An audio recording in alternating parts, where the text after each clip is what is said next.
আসসালামু আলাইকুম রহমতুল্লাহি ওয়া সম্মানিত দর্শক, রাজনীতির যে কূটনীতি, একজনের পেছনে আরেকজনকে লাগিয়ে দেওয়া এবং এক গ্রুপ দ্বারা অন্য গ্রুপে শেষ করে দেওয়ার যে চিরাচরিত কৌশল, এই কৌশলের ক্ষেত্রে আমরা গত কয়েকশো বছর ধরে ব্রিটিশদেরকে আমরা সর্বোচ্চ অবস্থানে রেখেছি।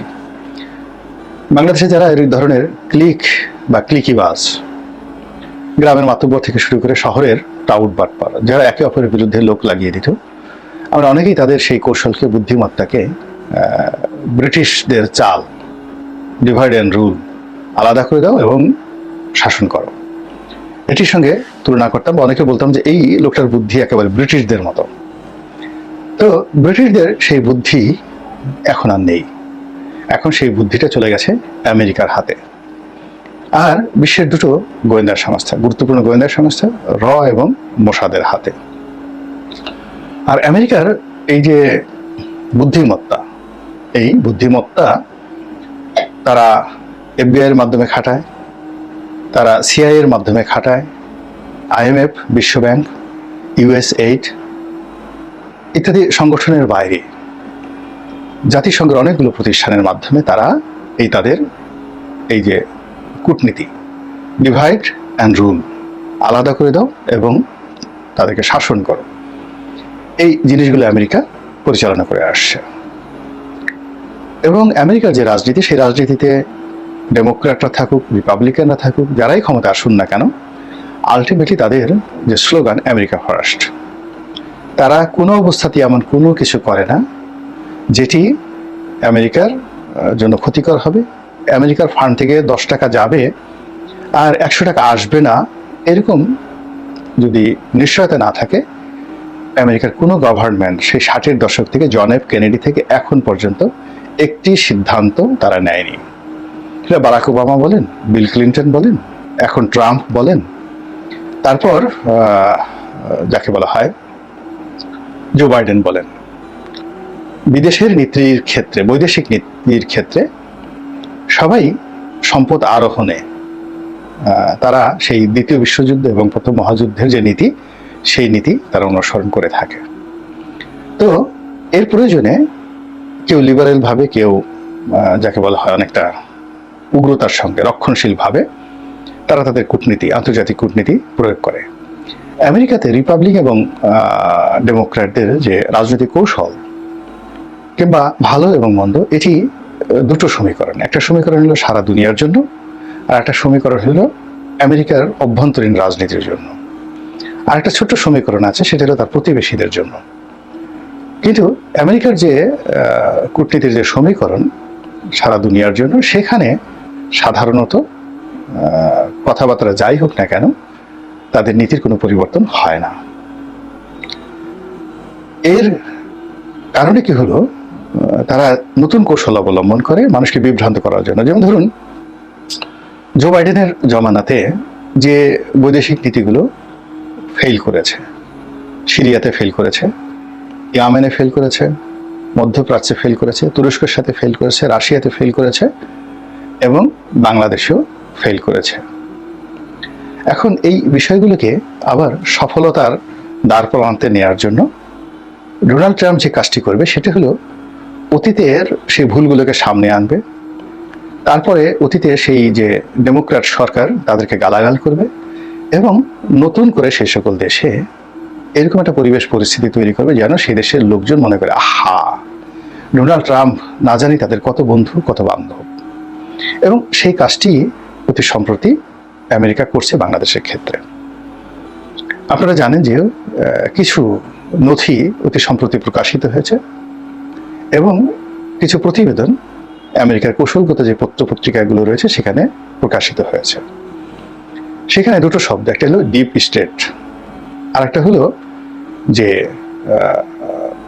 অন্য দেশের ক্ষমতা পরিবর্তন করার জন্য যে নীতিমালা, ডিপ স্টেটের মাধ্যমে বিলিয়ন বিলিয়ন ডলার যে খরচ করার আমেরিকার যে প্রকল্প, সেই প্রকল্প নিয়ে ডোনাল্ড ট্রাম্প সম্প্রতি মুখ খুলেছেন।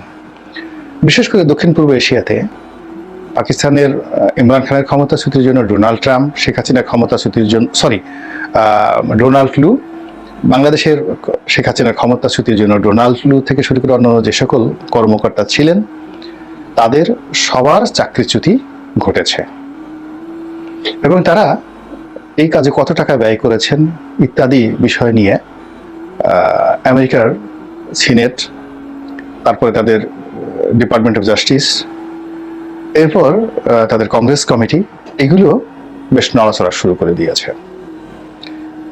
এখন এই জিনিসগুলো যদি আপনি দেখেন, আওয়ামী লীগের যে একটা বিশাল শ্রেণী আছে, ভারত আছে, তারা মনে করবে যে ডোনাল্ড ট্রাম্প হয়তো শেখ হাসিনাকে আবার ক্ষমতায় বসাতে চাচ্ছে বা তার প্রতি সহানুভূতিশীল। নচেত শেখ হাসিনাকে উচ্ছেদ করার জন্য ডোনাল্ড ট্রাম্পের পূর্বসূরি তিনি চেষ্টা করেছেন, অর্থ বিনিয়োগ করেছেন এবং লোক নিয়োগ করেছেন। সেগুলো নিয়ে ডোনাল্ড ট্রাম্প কেন কথা বলছেন, এই বিষয়গুলো নিয়ে এখন যারা ডক্টর মোহাম্মদ ইউনূস তিনি বিভ্রান্ত হতে পারেন, দিল্লিতে শেখ হাসিনা তিনি বিভ্রান্ত হতে পারেন, তারপর যাকে বলা হয় নরেন্দ্র মোদী বিভ্রান্ত হতে পারেন। কিন্তু ঘটনা যাই ঘটুক না কেন, এখানে রোহিঙ্গাদেরকে নিয়ে আমেরিকার যে প্ল্যান, সেন্ট মার্টিন নিয়ে আমেরিকার যে প্ল্যান, পার্বত্য অঞ্চল নিয়ে আমেরিকার যে প্ল্যান, চীনের আধিপত্য এই অঞ্চলে হ্রাস করার জন্য যে আমেরিকার যে প্ল্যান, এই প্ল্যানটিকে আরো মোবিলাইজ করার জন্য, ইজি করার জন্য এবং এই দেশের মানুষের বন্ধু সেজে আগের সরকারের উপর সমস্ত দায় চাপিয়ে নতুন করে তাদের সেই প্রকল্পগুলো বাস্তবায়ন করার জন্য যা যা করার দরকার ডোনাল্ড ট্রাম্পের সরকার সেই কাজগুলো করবে। আর এই কাজের জন্য তারা বন্ধু খুঁজবে। যদি এই বন্ধু তারা ছাত্রদেরকে পায় তাহলে তারা ছাত্রদেরকেই পেট্রন করবে। শেখ হাসিনার সঙ্গে যদি তাদের সমঝোতা হয়ে যায় যে আমি যা যা চাই সেগুলো দিবেন, আপনি ফাজলাম করতে পারবেন না, শেখ হাসিনার সঙ্গে তারা সমঝোতা করবে। এমনকি ডক্টর মোহাম্মদ ইউনূসের সঙ্গে তারা সমঝোতা করবে এবং সেই সমঝোতা করার জন্য এই ফাইলগুলো নিয়ে কিন্তু তারা নাড়াচাড়া করছে। যারা মার্কিন নীতি বিশেষজ্ঞ তারা এই বিষয়গুলো খুব ভালো করে জানেন এবং তারা যখন কোনো একটা প্রকল্প ধরে, 1973-তে তারা বাংলাদেশ সম্পর্কে যে সিদ্ধান্ত নিয়েছিল সেই সিদ্ধান্ত থেকে তারা এখন পর্যন্ত এক চুল কিন্তু নড়াচড়া করেনি। অনেক আগে 2022-23 সনে আমার তারেক রহমান সাহেবের সঙ্গে একটা খুব কথাবার্তা হচ্ছিল আমেরিকান এই পলিসি নিয়ে অনেকক্ষণ ধরে। তখন আমি সেই আওয়ামী লীগের অভ্যন্তরীণ যে বিষয় সেগুলো সামহাও আমার একটা কানে চলে এসেছিল। এটা 2021 বা 22 সনের দিকে হতে পারে, আমার এই একজ্যাক্টলি মনে নেই। তো আমি বললাম, তারেক রহমান সাহেবকে বললাম যে ভাই আপনি জানেন এই ঘটনা, শেখ হাসিনার কাছে এই প্রস্তাবগুলো এসেছে, তিনি এই প্রস্তাবগুলো রিফিউজ করেছেন এবং আমেরিকাকে 2 পয়সার পাত্তা দেননি। তারা বিকল্প হিসেবে আপনার কাছে যাবে, আপনি আনকন্ডিশনালি এই বিষয়গুলো এগ্রি করবেন। তো তিনি যে জবাব দিয়েছিলেন বা বলেছিলেন সেগুলো আমার এখানে অপাঙ্ক্তি, আমি বলবো না, বাট আমার যেটা দায়িত্ব আমি কিন্তু সেই কথাগুলো তাকে বলেছিলাম। সিমিলারলি ভারতের সঙ্গে সম্পর্কের ব্যাপারেও যে ত্রুটিগুলো ছিল সেটাও বলেছিলাম এবং জুলাই মাসে যেটা হলো, অর্থাৎ আপনার যাকে বলে 28-2023 সনের যে বা 24 সনের 2024 সনের জুন জুলাই সেপ্টেম্বর জুলাইয়ের কথা বলি, জুলাই মাসে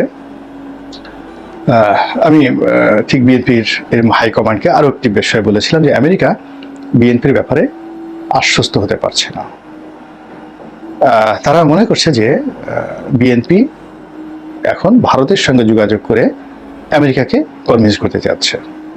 আমেরিকাটা পছন্দ করছে না, আমেরিকা বিএনপির সঙ্গে সরাসরি সংযোগ রাখতে চাচ্ছে এবং এই কথাটি মিস্টার পিটার ডি হাস্ট নিজে খুবই গুরুত্বপূর্ণ একজন ব্যক্তির কাছে বলেছেন এবং সেই গুরুত্বপূর্ণ ব্যক্তি, অতি গুরুত্বপূর্ণ ব্যক্তি, তিনি আবার আমাকে বলেছেন, আমি আবার বিএনপির হাইকমান্ডকে এই কথাগুলো বলেছিলাম। কিন্তু সেই কাজগুলো তারা ওইভাবে ম্যাটারালাইজ করতে পারেননি।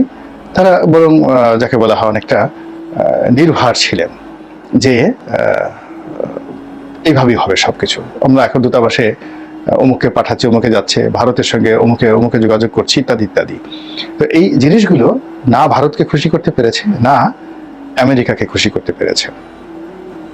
ফলে ভারত, আমেরিকা, চীন এই 3টি গুরুত্বপূর্ণ রাষ্ট্র 3টি অ্যাঙ্গেলে থেকে তারা আমাদের রাজনৈতিক দলগুলো, আওয়ামী লীগ, বিএনপি, সরকার এদের সঙ্গে খেলেছে। খেলার ফলেই কিন্তু, এবং এখানে তারা জাতিসংঘ এবং ইউ এদেরকে ব্যবহার করেছে।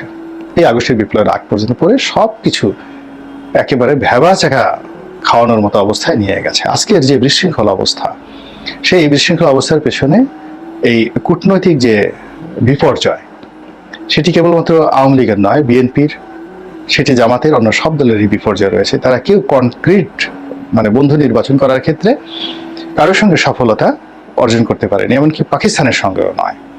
আর এখন পরিবর্তিত পরিস্থিতিতে তো সেই যে আগের অবস্থা, এটি আসছে এর সাথে জটিল হয়ে গেছে। আপনি চিন্তা করুন প্রতিটি জিনিস কিভাবে কন্ট্রাস্ট করছে। আপনি ভারতের সঙ্গে সম্পর্ক স্থাপন করতে চাচ্ছেন, আবার অন্যদিকে পাকিস্তানের সঙ্গে আমদানি রপ্তানি বাড়িয়ে দিয়েছেন, পাকিস্তানের সঙ্গে সামরিক বাহিনী যৌথ মহড়া করছেন। আবার আপনি আমেরিকার সাথে সম্পর্ক স্থাপন করতে চাচ্ছেন, আর ইরানিদেরকে বাংলাদেশে এনে সেখানে চিকিৎসা ব্যবস্থা করতে চাচ্ছেন।